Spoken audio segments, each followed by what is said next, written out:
नमस्कार साथियों, मैं अनु चौधरी एक बार फिर आप लोगों के साथ अपनी एक नई कहानी लेकर। कहते हैं कि बाल धूप में सफ़ेद नहीं होते और ये सच है, क्योंकि बाल सफ़ेद होते हैं अनुभव के साथ, और ये अनुभव अगर हम ढूंढने लगें तो मिलता नहीं है।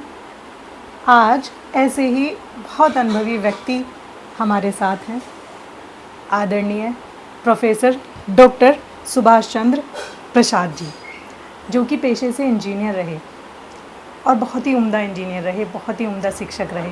लेकिन आज जो बातों का सिलसिला हम शुरू करने जा रहे हैं वो एक इंजीनियर साहब से नहीं, एक साहित्य प्रेमी, पुस्तक प्रेमी, फिल्म प्रेमी और बहुत सारे उनके ऐसे शौक जो हमें कुछ ऐसी सीख दे जाएंगे जो हमें कहीं शायद ना मिले। तो चलिए हम बात करते हैं और स्वागत करते हैं आदरणीय सर का।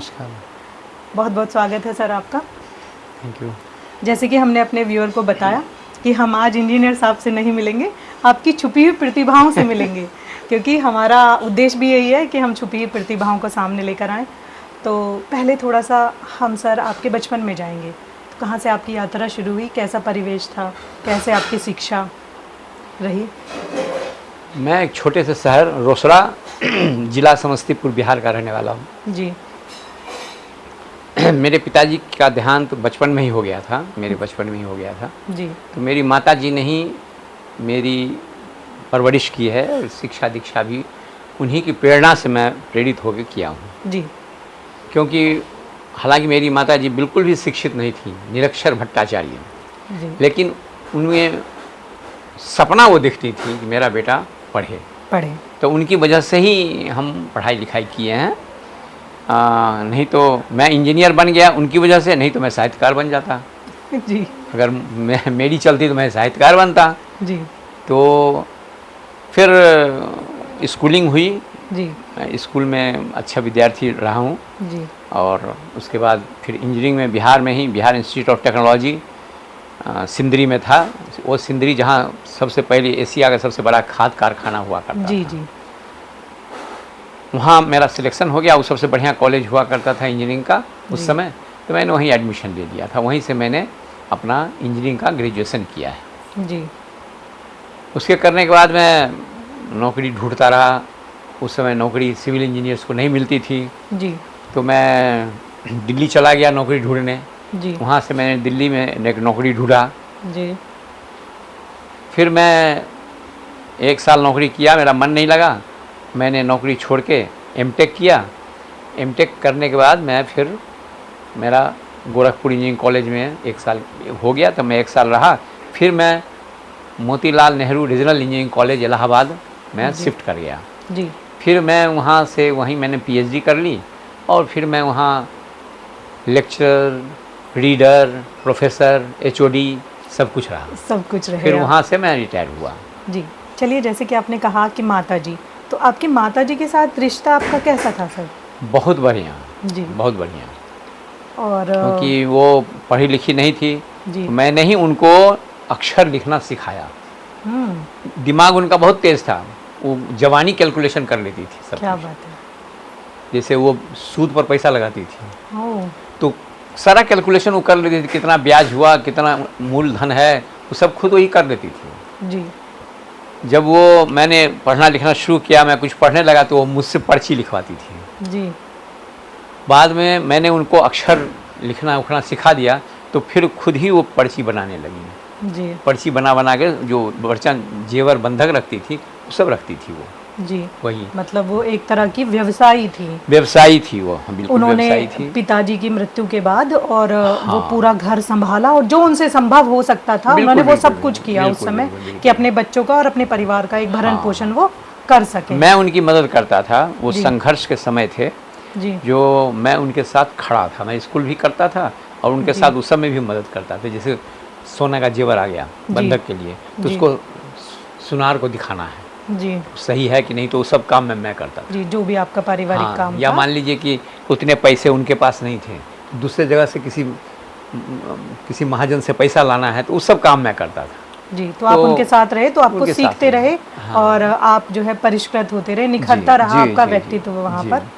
तो वहीं से जो है मजबूत स्थिति होती रही। फिर चलिए धीरे धीरे मैं नौकरी करने लगा, जी पैसे भेजने लगा फिर घर थोड़ा सा, जी। तो उससे आपकी फिर माता जी जैसे जब तक रहीं तो वो खुश थी कि मैं अपने बच्चे को कामयाब कर पाई, बहुत बहुत खुश, और आपसे बहुत मतलब खुशी दी आपने?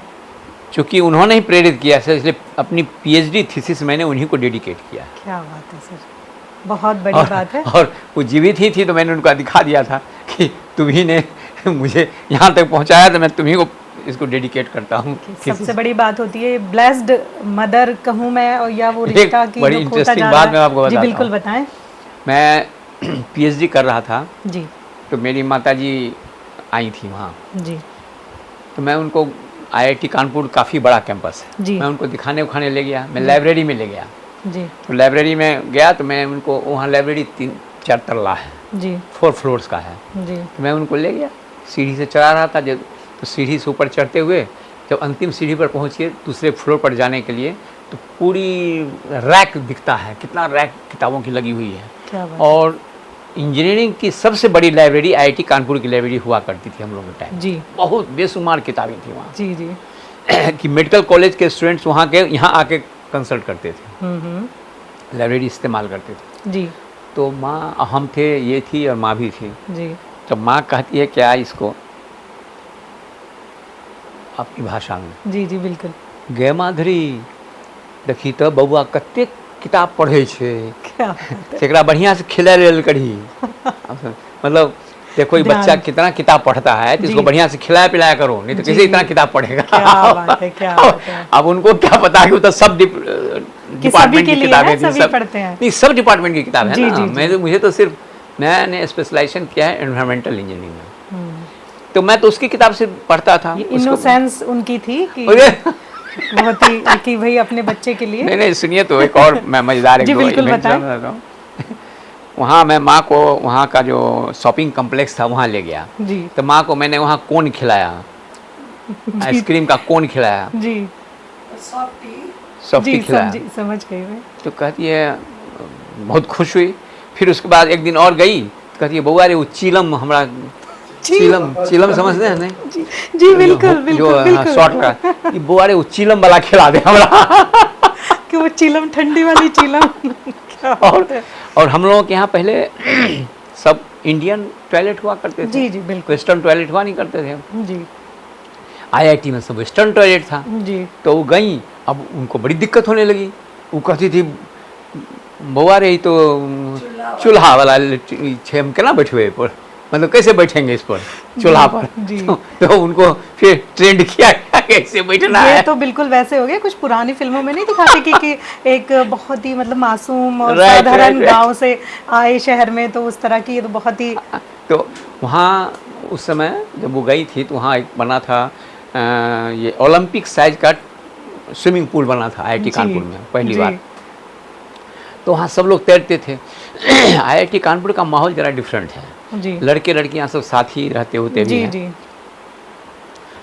लड़के लड़कियाँ साथ भी तैरते भी हैं। जी तो एक बार मैं उनको ले गया दिखाने के लिए स्विमिंग पूल, जी तो देखी कि लड़कियाँ सब भी तैर रही हैं। जी तो वो डाइव करते हैं ना, ऐसे जी डाइव जी करते हैं। जी तो हमको कहती है कि वो लड़की ऐसे डाइव कर रही थी, तो हमको कहती है बउआ रे ई छौड़ी के कते खौत फूकने छे कि खाली डुबकिए मारे छे। खौत मतलब कितनी गर्मी उस और लड़की को है जो खाली डुबकी लगा रही है ठंडी के लिए। जी जी तो वो मतलब आश्चर्य उनको होता था बहुत चीजों को आश्चर्य, देख के। देखी नहीं थी कभी, वो तो वहीं जी, रही तो थी। आपको बड़ा आनंद उसमें आता होगा। हाँ, क्योंकि बहुत आनंद। ये सपने जैसा होता है आज भी कि कोई बच्चा पढ़ लेता है तो वो कोशिश करता है कि अपने आज थोड़ी प्राथमिकताएं बदल गई हैं कि एरोप्लेन में घुमा दें, विदेश घुमा हाँ, दें। राइट, तो राइट। वो है, उस समय ये कि गांव से शहर तो लेके आ उनकी जाएं। इच्छा बहुत थी कि प्लेन में सफ़र करें, लेकिन जी, हम जी, कर नहीं पाए कर क्योंकि उस नहीं समय पाए। प्लेन महंगा था, नंबर एक। जी और दूसरा ये था कि जैसे मान लीजिए हम इलाहाबाद में चढ़ा दें तो वहाँ दिल्ली में उतारेगा कौन इनको, जी वो तो उतनी पढ़ी लिखी थी नहीं, उनको जी, दिक्कत जी। हो सकती थी। इस चक्कर में उनको हम प्लेन पर तो नहीं चढ़ा पाए, वो उनकी इच्छा रह गई। चलिए, लेकिन काफी कुछ आपने उनको दिखा दिया। चलिए फिर आप इंजीनियर बने और